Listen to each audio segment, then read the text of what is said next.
бізге келген кезекті қысқарту жұмысы осындай қалың шалбар. Енді бұның мына жағынан қысқартуға липучкасы замогы бар екен. Сол үшін мына орта жағынан қысқартамыз ба, соны білмей тұрмын. Тізесі былай, артында осындай тігісі бар екен. Или мынау оңай бола ма, қазір көреміз. 10 сантиметр қысқарту керек.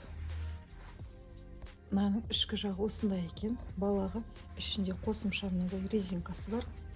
Замогы бар. Бұл жағынан кішкене қиындау болады екен. Сөгіп алдым енді.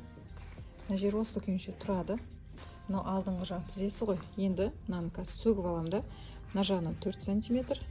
Біреуі тігіске қалады. Мына жағынан 4 сантиметр белгілей қалам. Арт жағындағы тігістен де сөгіп, екі жағынан 4-4 сантиметр қысқартамыз.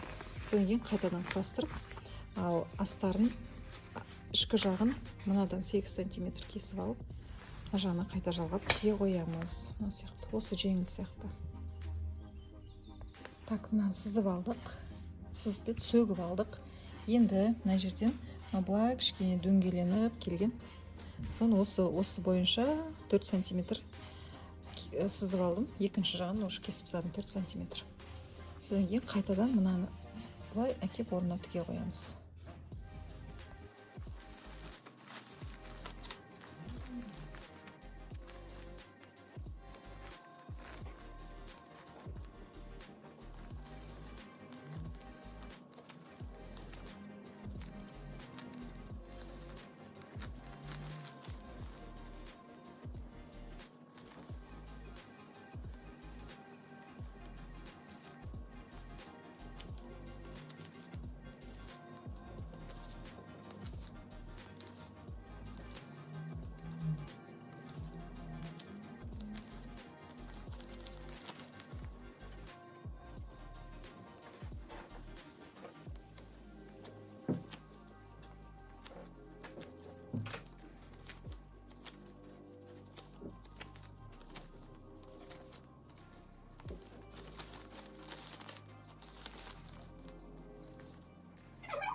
Мына шалбарымыз дайын болды.